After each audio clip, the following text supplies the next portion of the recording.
사라진 3천만 원, 경찰보다 더 날카롭게 추리하는 할머니의 활약.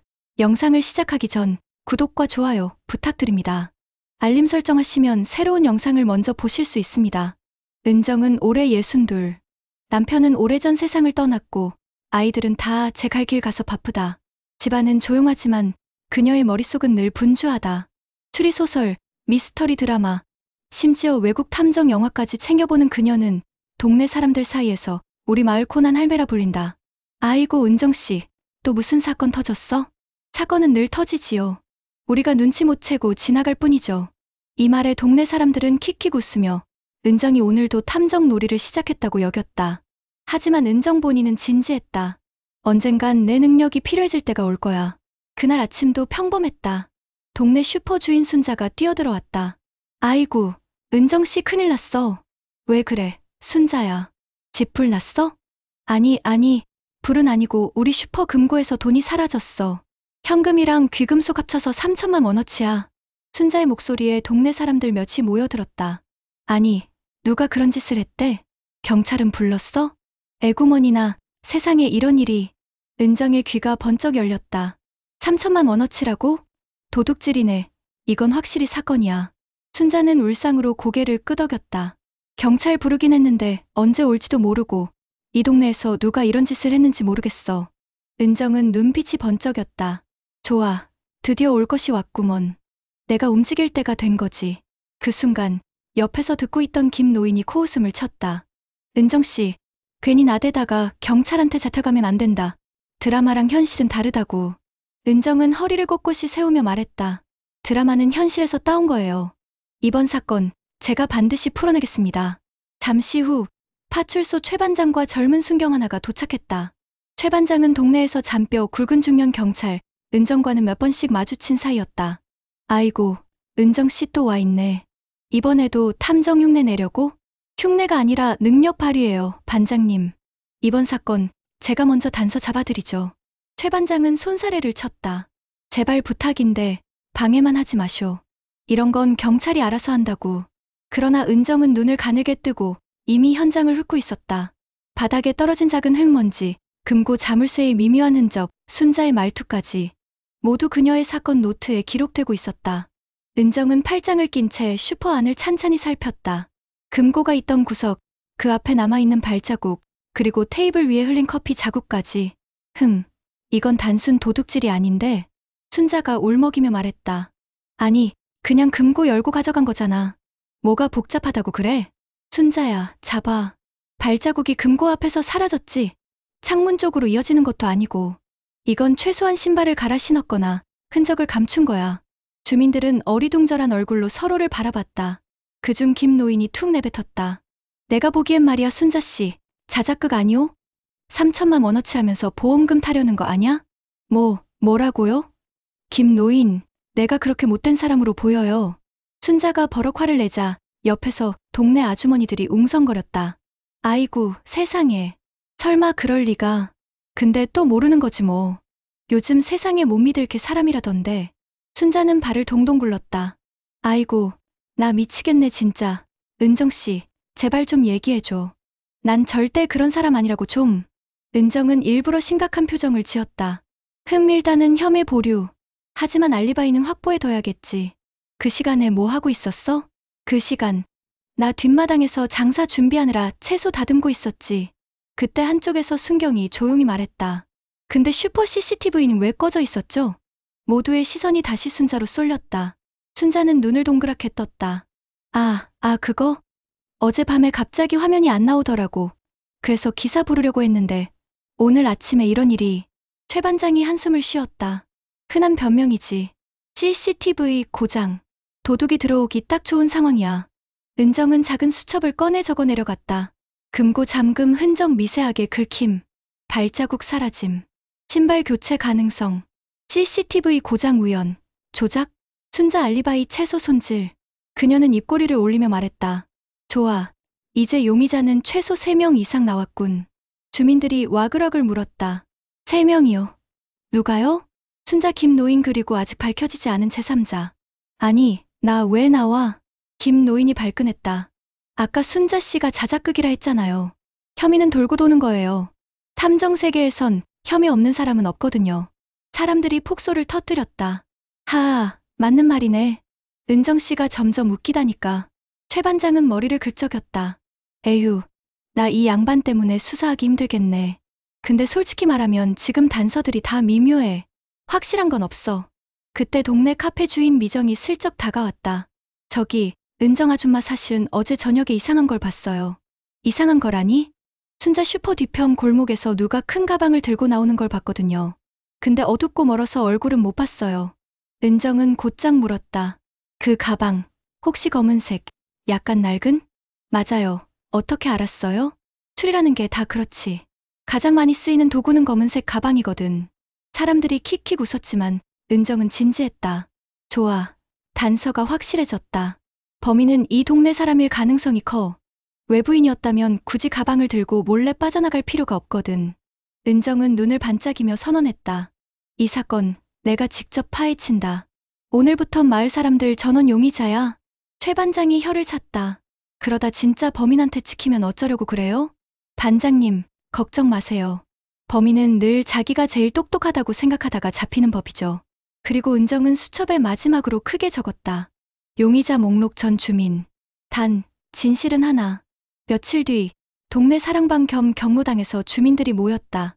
최 반장이 용의자 전수조사라며 소집한 자리였지만 사실상 은정이 주인공이었다.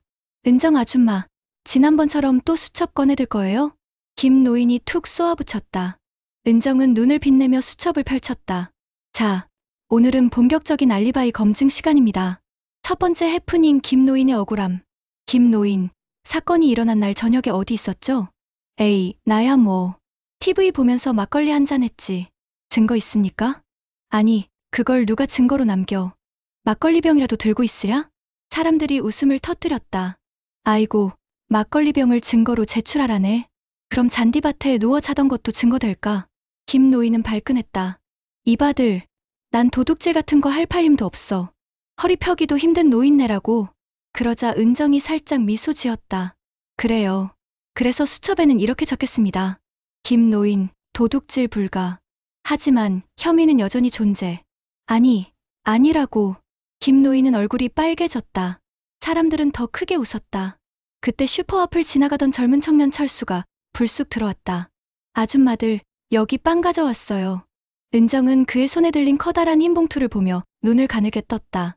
저 봉투, 어제도 들고 다니던 거 아니에요? 네? 아, 네. 제가 빵 배달하는 알바거든요. 그렇군.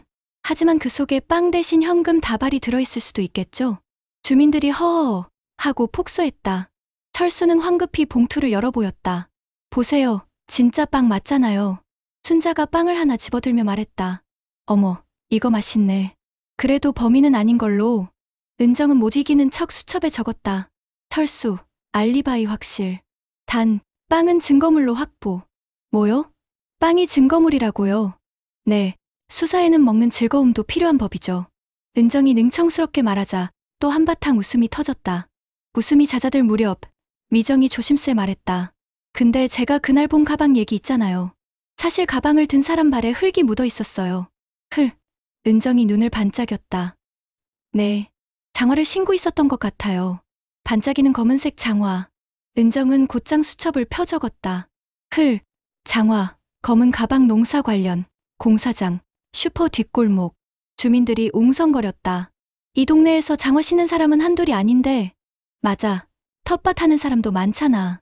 은정은 입꼬리를 올렸다. 좋아, 수사가 흥미로워졌군. 범인은 흙과 관련 있는 사람일 가능성이 높아. 하지만 아직은 누구도 벗어나지 못했어. 그때 갑자기 경로당 불이 펑 하고 꺼졌다. 깍! 아주머니들이 비명을 질렀다. 아이쿠, 내 심장. 김 노인이 의자를 붙잡았다. 잠시 후 불이 다시 켜졌을 때 은정은 눈치 빠르게 한 가지를 확인했다. 순자의 가방이 열려 있었던 것이다. 순자 씨, 방금 가방 누가 열었어요? 어머? 나도 몰라. 가방 안에는 채소와 계산기가 들어 있었는데 은정은 심각한 얼굴로 말했다. 범인이 우리 중에 있다는 신호일지도 몰라요. 긴장하세요. 이건 장난이 아닙니다. 순경이 속삭였다. 은정 아주머니 혹시 드라마 너무 많이 본 거 아니에요? 쉿, 순경. 드라마 속에서라도 범인은 꼭 잡히거든요. 며칠 뒤, 은정은 동네 골목을 천천히 걸었다. 마치 형사 드라마의 주인공처럼 수첩을 꺼내 들고 혼잣말을 했다. 흙 묻은 장화 검은 가방 도둑질에 능숙한 손놀림 범인은 이웃 중에 확실히 있어. 그때 옆집 최 여사가 텃밭에서 장화를 신고 있는 것이 눈에 들어왔다. 은정은 소리쳤다. 최 여사, 그 장화 어디서 샀어요? 이거? 시장에서 10,000원 주고 샀지. 그럼 사건 당일에도 신고 있었습니까? 그날? 맞아. 밭에 물 주고 있었어. 근데 왜? 은정은 곧장 수첩에 적었다. 용의자 최 여사. 동기 불분명. 하지만 장화 일치. 그러자 최 여사가 손사래를 치며 말했다. 아이고, 난 도둑질 같은 거 할 정신도 없어. 요즘 무릎 아파서 장화 벗기도 힘들어 죽겠구먼. 순자가 낄낄거리며 거들었다. 그럼 범인이 잡히면 장화 벗겨보면 되겠네. 사람들은 또다시 크게 웃었다. 그날 밤, 은정은 잠이 오지 않아 마을을 한 바퀴 돌았다. 달빛이 희미하게 골목길을 비추는 가운데 저 멀리서 검은 그림자가 스르르 움직였다. 그림자는 슈퍼 뒤편 쓰레기 더미 근처에서 뭔가를 뒤적이는 듯했다. 저건 설마 범인. 은정이 다가가자 그림자는 후다닥 달아났다. 뒤에는 검은 장화 자국이 선명히 남아 있었다. 역시 장화. 은정은 주저없이 발자국을 따라갔다. 그 자국은 놀랍게도 마을회관 쪽으로 이어졌다. 다음 날, 은정은 주민들을 모아놓고 엄숙하게 말했다. 범인은 우리 눈앞에 있습니다. 어젯밤 제가 본 장화 발자국은 마을회관 쪽으로 이어졌습니다.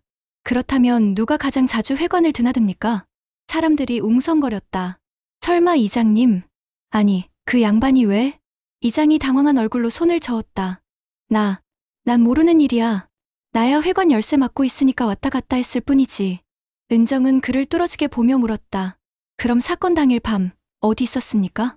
집에서 신문 보다가 잠들었지. 증인 있습니까? 없네. 주민들 사이에서 수군거림이 커졌다. 그 순간 조용하던 순자가 손을 들었다. 사실 저도 뭔가 봤어요. 그날 밤 검은 가방을 든 사람이 회관 옆길로 들어가는 걸 봤는데 키가 좀 작았어요. 이장님은 키가 크잖아요. 순간 분위기가 확 바뀌었다. 사람들이 고개를 끄덕이며 말했다. 맞아. 이장님은 장대같이. 그럼 다른 누군가라는 얘기네? 은정은 입꼬리를 올렸다. 좋습니다. 범인은 점점 좁혀지고 있어요. 가짜 단서가 우리를 헷갈리게 했지만 이제 진짜 그림자가 보이기 시작했군요. 며칠 뒤 은정은 다시 회관 근처를 돌며 발자국을 살폈다. 그때 쓰레기 더미 옆에서 낡은 검은 장화를 발견했다. 이 장화 크기가 생각보다 작네. 남자가 아니라 여자가 신은 거야? 은정은 곧장 수첩에 적었다. 범인 여성 가능성 작은 키 회관 근처 출입. 머릿속에서 단서들이 연결되기 시작했다. 순자의 증언, 장화, 검은 가방. 그날 오후, 은정은 동네 분식집에서 김 여사를 불러냈다. 그녀는 평소 수다스럽고 남의 일에 관심이 많기로 유명했다. 은정이 대뜸 물었다. 김 여사, 그날 밤 어디 계셨습니까? 나? 집에서 드라마 봤지. 왜? 드라마 주인공 이름은? 그게. 옆에서 듣던 순자가 킥킥 웃었다. 드라마도 안 본 것 같은데? 김 여사는 얼굴이 붉어지더니 버럭 소리쳤다. 내가 훔쳤단 거야? 세상에, 내가 왜 그런 짓을 해? 은정은 태연하게 미소 지었다. 아직은 아무 말도 안 했어요. 다만 검은 가방을 메고 있는 걸 내가 본 적이 있죠. 그건 시장 갈 때 들고 다니는 거야. 사람들은 웅성거렸고 은정은 일부러 말을 아꼈다. 김 여사가 범인일 수도, 혹은 누군가를 감싸고 있는 걸 수도 있군. 며칠 뒤 경찰이 은정을 찾아왔다. 할머니, 조사 좀 해봤는데 이상한 게 있습니다. 사건 당일 금은방 CCTV에 키 작은 여자가 검은 가방을 들고 지나가더군요.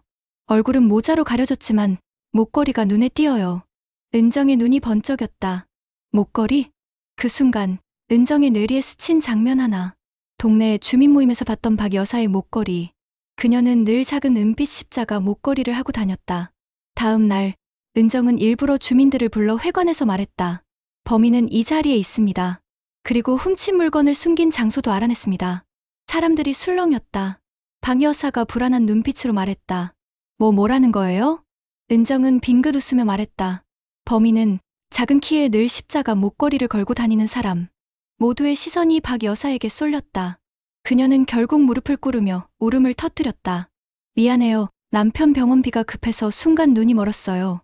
경찰이 박 여사를 데려갔고 주민들은 안도의 한숨을 내쉬었다. 이장은 은정의 손을 덥석 잡으며 말했다. 할머니 덕분에 사건이 해결됐습니다. 경찰보다 더 대단하시네요. 순자가 박수를 치며 외쳤다. 은정 언니, 이제 우리 동네 명탐정이네. 다음부턴 뭐든 맡기겠어. 사람들은 웃음과 박수로 회관을 가득 채웠다. 며칠 뒤, 은정은 경찰서에서 표창장을 받았다. 은정 여사님, 주민협조 모범 사례로 표창드립니다. 순자가 옆에서 또다시 한마디 거들었다. 이제 언니는 경찰 명예회원이야. 곧 수사 드라마 출연 들어오는 거 아냐? 은정은 배꼽을 잡고 웃으며 말했다. 아이고, 드라마는 됐고 대신 내가 쓴 추리 수첩은 출판해볼까? 사람들은 또다시 폭소를 터뜨렸다. 은정은 집으로 돌아와 수첩을 펼쳤다. 마지막 장에 이렇게 적었다. 사건은 끝났다. 그러나 동네엔 여전히 풀리지 않은 수수께끼가 많다. 나는 언제든 또다시 추리를 시작할 준비가 되어 있다. 창밖에서는 아이들이 뛰어놀고 바람이 잔잔히 불어왔다. 은정의 눈빛은 어느 때보다 빛나고 있었다.